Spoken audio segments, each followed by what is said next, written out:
중국에서는 코로나19로 인한 사망자가 2,300여 명으로 증가했습니다. 신규 확진자는 전체적으로 줄어들고 있지만 교도소 내 집단 감염 사례가 500명을 넘어서면서 비상이 걸렸습니다. 중국 최고 지도부는 코로나19 확산세가 아직 고비를 넘긴 것은 아니라며 신중한 입장을 나타냈습니다. 취재기자 연결돼 있습니다. 조수연 기자. 네, 국제부입니다. 예. 자, 밤사이 새로 나온 중국 내 코로나19 사망 확진 통계 어떻게 나왔습니까?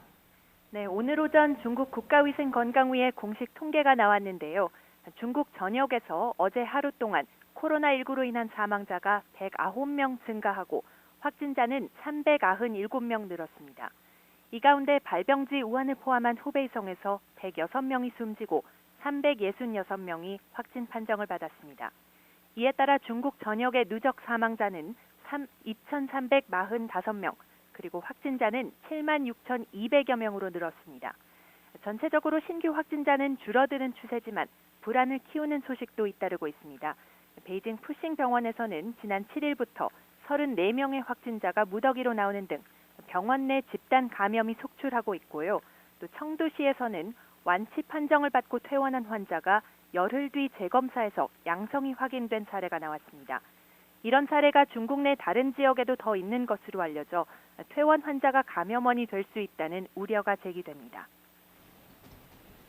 중국 교도소 내 집단 감염 사태도 심각해 보이는데요. 피해 규모가 어느 정도 됩니까? 네, 중국 사법부 교도소 관리국은 후베이와 산둥 그리고 저장성에 있는 교도소 5곳에서 집단 감염이 발생했다고 밝혔습니다. 재소자와 교도관 등 모두 505명이 감염자로 확인됐는데요. 현재까지 중증 환자나 사망자는 없습니다. 교도소별 확진자 수는 후베이성 우한 여성교도소 230명, 산둥성 런청교도소 200명, 그리고 저장성 스리펑교도소 34명 등입니다. 이와 관련해 저장성 당국은 기자회견을 열고 스리펑교도소에 근무하는 직원 1명이 우한 방문 사실을 숨기고 출근한 사실이 확인됐다고 인정했습니다. 자, 중국 지도부의 대응은 어떻습니까?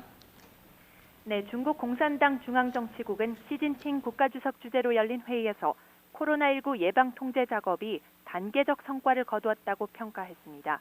최근 후베이성 이외의 지역에서 신규 확진자가 급감하는 등 전국적인 환자 감소세에 주목했습니다.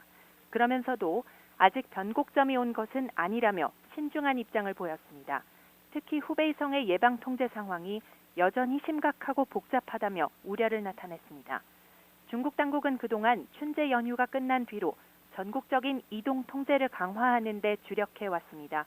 그런데 교도소 집단 감염을 통해 정작 사람들이 모여있는 시설에 대한 방역의 허점을 드러내면서 추가 피해 확산을 막기 위한 대책이 더욱 시급해지고 있습니다. 지금까지 국제부에서 YTN 조수연입니다.